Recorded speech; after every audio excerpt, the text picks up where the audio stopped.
Hello everyone, this is Vid, and today we're going to be playing Mono Black Aggro in Kaldheim Historic. This is an aggro deck taking advantage of Thoughtseize, Murderous Rider, Rankle, and Faceless Haven to make a pretty robust, aggressive deck in Historic.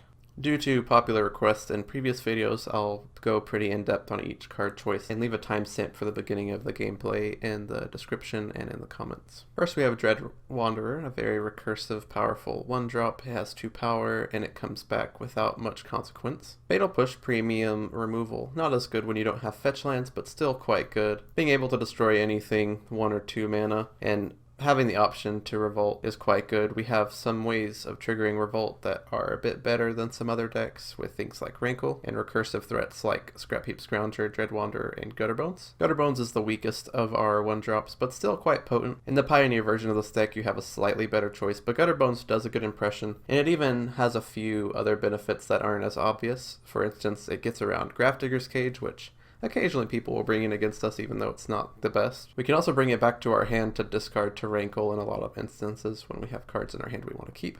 So it's quite flexible and still pretty good. Now you have the Ebon Legion, very potent 1-drop. It works very well on turn 3 after playing a couple 1-drops. It also works well on turn 1 followed by turn 2 Scrapheap Scrounger. Starts getting counters very easily. It additionally is very good against counter heavy decks, and you can drop it on turn 1 underneath a counter spell, and instead of just casting things into counter spells you can just dump your mana into pumping it and be pretty good against things like Mono Blue and Simic Flash, even though those decks aren't as popular at the moment.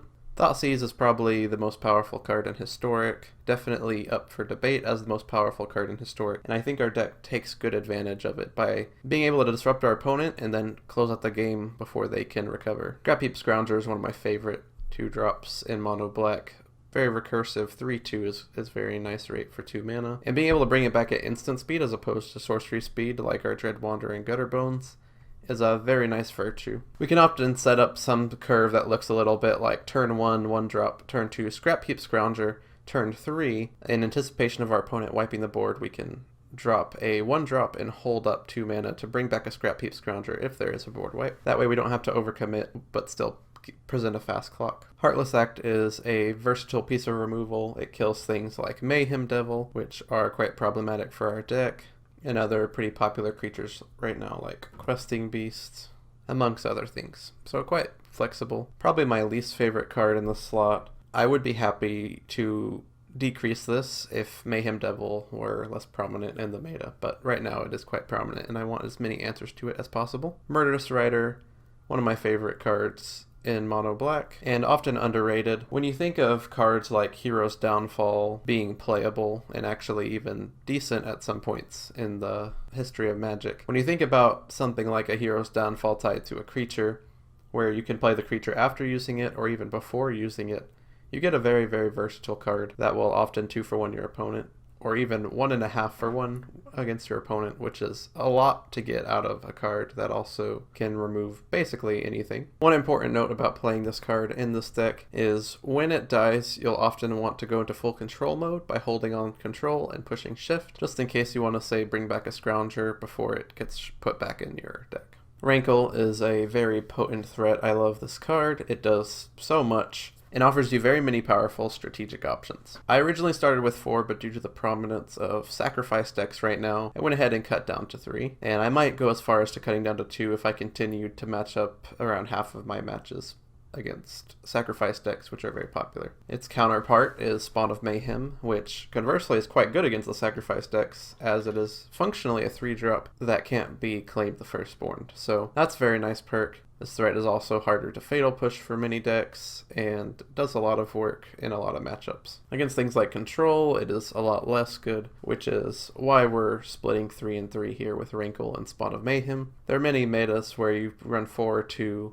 or even 4-4 with fewer Gutterbones, but I think in the current place the meta sits at, a 3-3 split is where I prefer to be. Castle Locthwain, very easy inclusion, and a benefit to being Mono Black is that there's no trade-off really for running 4 of these. And Faceless Haven is our new tool from Kaldheim, and the reason we're running snow-covered lands. Being a 4-3 with Vigilance is very powerful, and I'd run more of them if not for the heavy amount we demand out of our black pips and our sideboard inclusion of Phyrexian Obliterator. Out of the sideboard, we have some Graveyard Hate, we have some Hand Disruption for control and combo decks, Soul Guide Lantern is good against Lurrus decks. Legion's End is a tool for aggro. Noxious Grasp is a tool for the life gain decks, Selesnya decks, Gruuled aggro decks, mono green decks, and even against control decks that rely on things like Teferi. Soul Shatter is a very flexible piece of removal. We'll often bring it in as opposed to Heartless Act or Fatal Push. Good against the Bogles decks, good against control decks. It is a very nice piece of removal, and I love that it's instant speed. Gonti is a replacement for Rankle against the sacrifice decks, and it also pulls its weight in a few other matchups.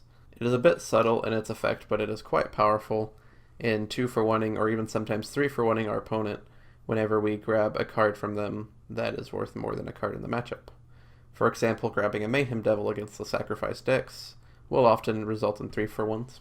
It can't be claimed the Firstborn, and will often net some pretty good value against aggro decks with its Death Touch.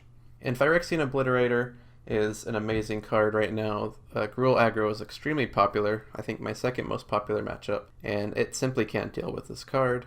It also pulls its weight in a lot of other matchups. It's not horrible in the sacrifice matchup since they can't claim it, and it's also not horrible against red aggro decks, which are always something to take into consideration. So I'll go ahead and get in the game. I think I'm 1 or 2 games off Diamond at the moment.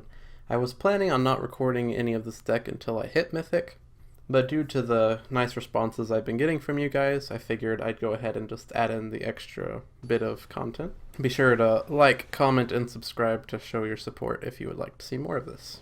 We are starting with a pretty powerful opening hand, actually. We have a turn 1 Wander or Gutterbones, turn 2 double 1-drop, turn 3 1-drop, and something else, but this is a very aggressive, very good game 1 hand especially. Okay, so opponent is playing mono green perhaps. We will open with a Dread Wanderer. It is slightly easier to bring back than Gutterbones, but they're still pretty close. Land isn't bad, we'll attack. Drop, double 1-drop. Probably will hold off on playing the Knight of the Ebon Legion. We'll want to make sure we can either pump him or get a counter on him when we play him.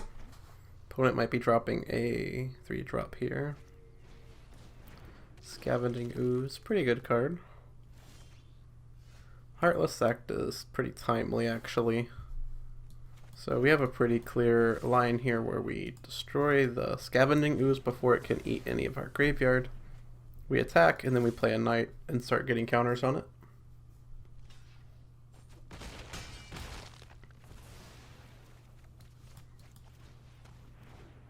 Very nice. Put our opponent on a pretty fast clock, and even if they play a big creature, we can attack through with Knight. Scavenging Ooze, opponent notably missed a land drop. We'll attack. Opponent's gonna block there. I'll go ahead and pump to push through some more damage, and we'll just play a single 1-drop. And opponent is getting pretty close to dead here. Opponent misses their 3rd land drop, and we'll go to the next game. So we're going to start by cutting Thoughtseize. It's not quite as relevant in this matchup, and the same for Spawn of Mayhem.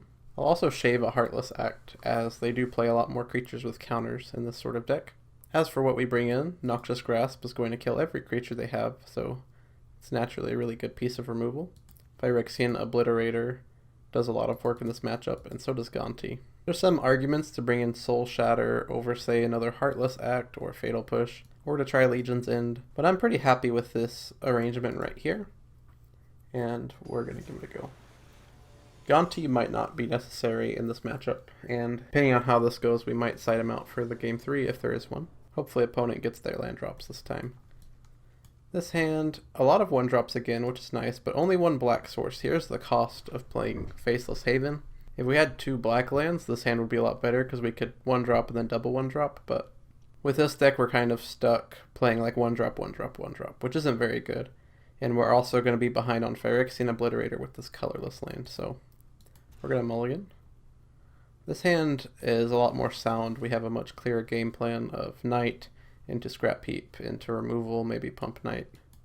So I like that quite a lot. We'll bottom the extra Knight. Knight curves really well with Scrapheap Scrounger as well, since you can attack for 4 on turn 3 with removal pretty easily.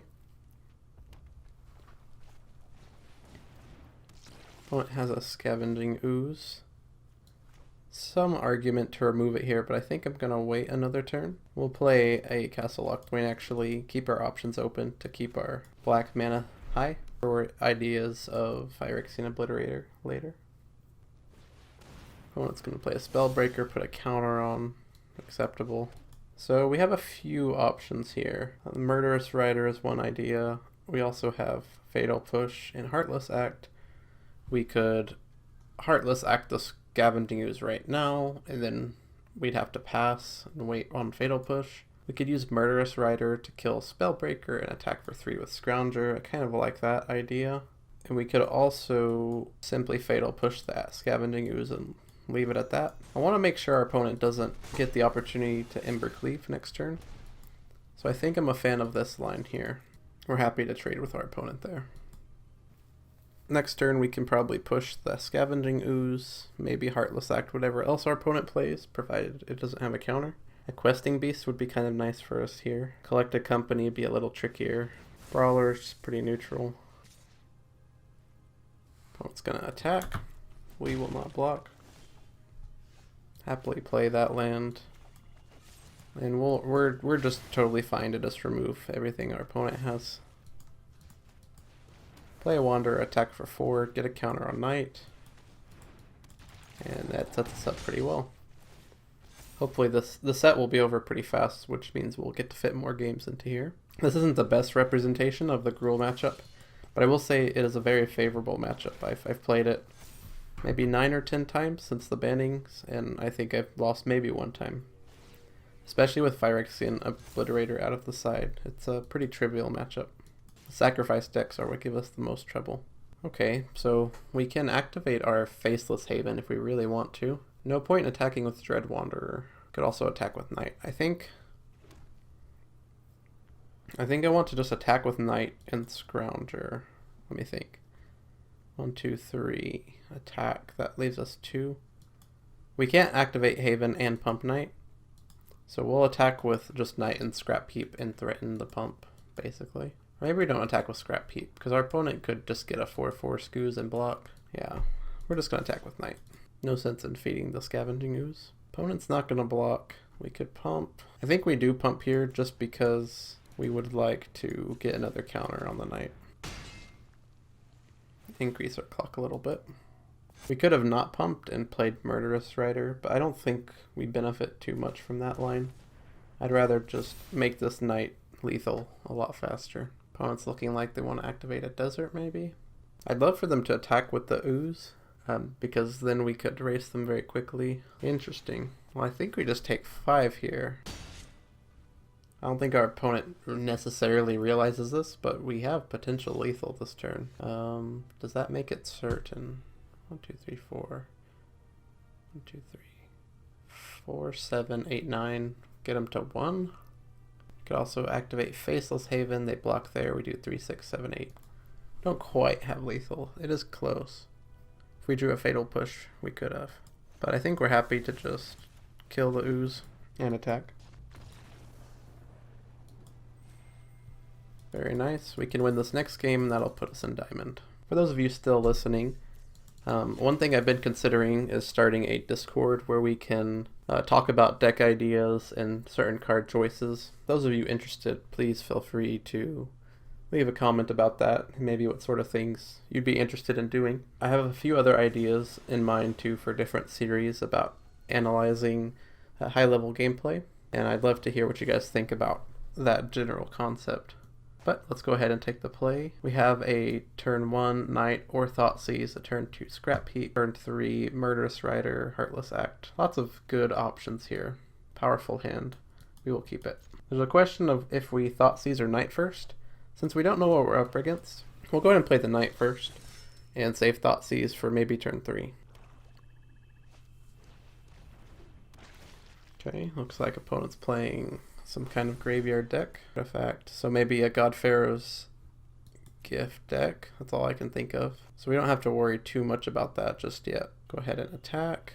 Probably play a Scrounger. Based on what we see here, we might Thoughtseize if we're worried. How many creatures? 1, 2, 3, 4, 5, 6. It's quite a few creatures actually. I I think we can still afford to wait one more turn. Opponent is certainly doing something interesting. All I can think of is God Pharaoh's Gift. Let's start with a Thoughtseize, and then probably kill the Crane. Okay, yeah, it is a God Pharaoh's Gift deck. Opponent's gonna have 3 mana next turn. We'll just take the gate, force them to search for a new one. Then we'll destroy the Crane and attack. Get a counter on our Knight, and we're looking to be in pretty good shape. Gonti's an interesting main deck choice for this deck. Not exactly sure why, but they might have more going on here than what is immediately noticeable. New Gate to the Afterlife. They certainly have 6 or more creature cards. There's a bit of a question. They can't play and activate it in one turn. I think we're fine to just attack here and play Spawn to increase our clock. Then we'll use our removal to try to slow them down, because we're not going to be able to stop this gate. That's going to be hitting us next turn no matter what. We can certainly kill the tokens. Solemn Simulacrum. Makes sense. Yep. We'll attack with everything. Opponent's going to block. They didn't play their gate. I guess they're gonna try to play and activate on one turn. We'll play a Knight of the Ebon Legion. Hold up Fatal Push. Should be good. Opponent's at 9, so all we really have to do is keep them from gaining life if we can. Looks like he's desperately searching for a way to do that. Okay, gets Gate to the Afterlife for God Pharaoh's Gift. God Pharaoh's Gift. Can't remember if they keep their mana cost. A token that's a copy of that card. It probably keeps its mana cost. I feel like Scarab God does one and God Pharaoh's Gift does the other. I'm not really sure which one. Give me just a second. I'm going to pause and read God Pharaoh's Gift. Okay, I just double checked and it does have the same converted mana cost. So we will let him Gonti me. But I think we should still win here. We simply push the Stitcher Supplier and then we attack and pump whichever Knight he doesn't block. That's the win. Very cool. Okay, so God Pharaoh's Gift, Legion's End, Agonizing Remorse, Soul Guide Lantern all seem excellent. Rankle seems not quite as good. They have a lot of creatures that give them enter the battlefield value. And Fatal Push seems a little less necessary, especially when we're bringing in Legion's End. I'd rather have Heartless Act, especially knowing that the tokens keep their converted mana cost. And I'm happy with that. Gifted Aetherborn is something that we might be concerned about. I remember seeing one as graveyard at the end there, but Legion's End kind of acts as a better Fatal Push in this matchup because we keep their graveyard clear. Opponent does the Stitchers, great target for Legion's End. Second Legion's End is quite nice. A little bit lucky. We should be quite in good shape here. Okay, we'll play a second Swamp, building up our snow-covered lands, and we will Legion's End the Stitcher Supplier. Like he does have Gifted Aetherborns, he does have a Stitcher Supplier. The Legion's End will be quite nice to have against the Gifted Aetherborn. I'm gonna think about it and probably not attack just yet. I could use Legion's End to get rid of these guys, but I think I'm just gonna wait for the Gifted Aetherborn. We'll go ahead and play one more snow-covered swamp for the purposes of our snowlands. I'm gonna think for about a second, and then I'm just gonna go ahead and attack. Opponent's gonna block, but we have to at least take the chance at getting to play Spawn. I think we're happy to just grind our opponent out in this situation. Opponent's gonna double Aetherborn. We're not gonna use removal here. We're just going to Legion's End, play Castle Locthwain. Get another peek at our opponent's hand. Couple Fatal Pushes. Another Gifted Aetherborn, quite good. Might just remove that with Murderous Rider. Hold off on playing Spawn. Yeah, I think I'm happy with that. We'll destroy Gifted Aetherborn, play Gutterbones. Make it so our opponent doesn't have an easy way of getting Revolt once we deploy our Spawn. And then Spawn should just carry us to victory. Use one Fatal Push. Okay. Opponent just swings one. We have 2 Spawn of Mayhems now. I'll go ahead and just play a Murderous Rider, and we can get a nice, basically, it's kind of a 3 for 2, if that makes sense. Because we got to kill Gifted Aetherborn with our Rider. And now we're going to get to trade Zealot, which is like half a card because he gets to draw a card with it, and the Fatal Push. Okay, sorry about that. So they deployed a Gate to the Afterlife. I'm going to go ahead and attack here, perhaps get rid of their Fatal Push. Opponent has 1, 2, 3, 4, 5 creatures now in their grave. See if they draw a card and discard their push, maybe. No, they don't discard their push. Well, I don't really want to just throw away my Spawn of Mayhem, so I'm just going to pass. Win the card advantage battle here. Opponent doesn't quite have enough creatures for the gate yet, so it doesn't really represent a threat. We might even activate our castle. Yeah, I'll go ahead and activate. Get another castle, get a spawn. And we'll pass. Spawn should put this game in the bag pretty quick. Opponent gets a trophy mage. I imagine he grabs a creature here. To sacrifice, needs 6. 1, 2, 3, 4, 5. Opponent needs 1 more. We'll just go to our turn, play another spawn, play a Scrounger, attack, and hopefully win next turn. Opponent attacks, we can just take it. They can't do anything unless they get another creature in the graveyard. And all they'll accomplish in attacking us is increasing our clock by making spawn get more counters. Well, never mind. They get the same counters either way. Pictures gets them there. They're going to get to bring back a creature, but we can Heartless Act it. And I think be in a pretty good shape. Opponent's going to go for a crane. We'll let them do their thing. And then we'll kill the crane. Does this work on tokens? Oh no, they don't have the thing anymore. And we're pretty close to lethal, but I don't think we're quite there. We'll get our opponent to 2, which is something.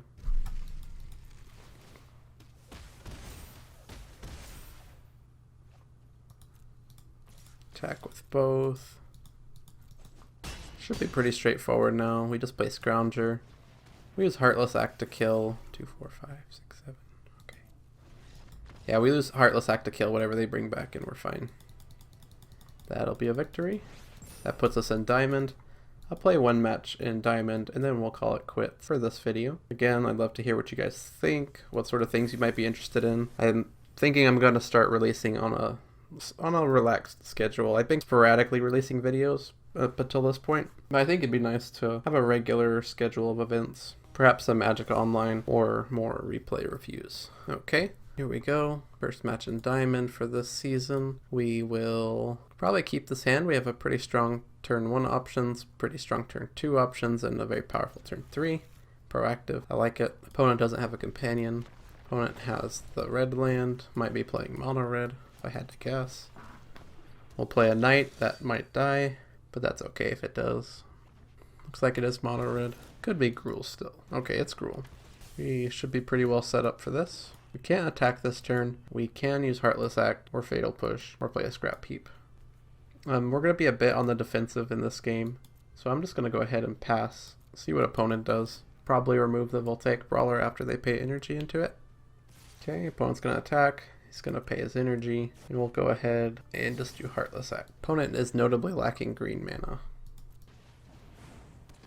Interesting. Okay, so opponent doesn't have green mana at all. We miss a land drop, which is unfortunate. A land drop would be good there. But without it, I think I just want to try to go on the aggressive now, while our opponent is missing out on green mana. I'm kind of tempted to just trade here. Trying to decide why my opponent wants to do that. I think I won't, because I believe we just win a race if we just do a straight up race here. Our knight's going to get bigger, and we can remove any blockers our opponent plays. Okay, they get some green mana. They get a blocker, but we're happy to remove it, and we're happy to Thoughtseize. Embercleave, Questing Beast, Gruul, Spellbreaker. Both Questing Beast and Embercleave are quite a ways away, so I'll just take a Spellbreaker. They can be problematic. Knight will get a counter here, hoping to win the game before something like Embercleave becomes an issue. We'll attack here. We'll play a Scround. Might just hold up removal, actually. We could play a Spawn. Opponent draws a land. Let me think. Opponent draws a land. They could play... They can't play Questing Beast no matter what. If they play Spellbreaker, they could hit us for 3, 4, 5, 6, 7, 8 if we play Spawn. We could block with Spawn. Opponent plays... Gets a red land and does Embercleave onto here at 6, 7, 8. Could block 1 and then it would be 6, 7 and we win. So I think we play this and we just block whatever they attack with. And as far as I'm doing the math, I think we just win. Very nice. So we'll do another pretty stock change here. We'll cut a Heartless Act, we'll cut all 4 Thoughtseizes, and we'll cut Spawn of Mayhem. In its place, we'll bring in Obliterator, bring in Gonti, we'll bring in Noxious Grasp, and we'll bring in Legion's End. And then we'll just shave a Rankle and a Gutterbones. This is kind of my stock Gruul sideboarding plan against the most stock lists that I see. There's certainly some room for variation. Rankle is quite good, but I think Obliterator and Gonti are better. We'll have to mulligan this hand with no lands. Certainly need one at least, but preferably 2 or 3. This hand looks much better. Lots of removal. Second Legion's End isn't quite as good as the first, so we'll ditch that. Opponent pays an elf. We're gonna just go ahead and kill it. That way they're not able to play a 3-drop, which would be problematic for us with this hand. We want them to play a 2-drop here. Opponent has a tap land. Okay. Well, with this knowledge, I think I want to just Noxious Grasp whatever our opponent plays. Looks like they're on green mana here. We could have to worry about Collect a Company, but I think I'm expecting something more like a Questing Beast. We could be punished by taking this line. Pelt Collector's a good one. Burning Tree's a good one. Burning Tree. Okay, so we can Legion's End Burning Tree and grasp the Pelt Collector, probably? Okay. Well, we might want to actually Noxious Grasp the Elves. Opponent's all basically out of cards, so taking out Elves puts them pretty behind. We'll Legion's End the Burning Trees, and we'll Knight of the Ebon Legion. Opponent is a long way from that Ambercleave. Faceless Haven is quite good. We are happy to can't talk. We are happy to race our opponent here. Very nice.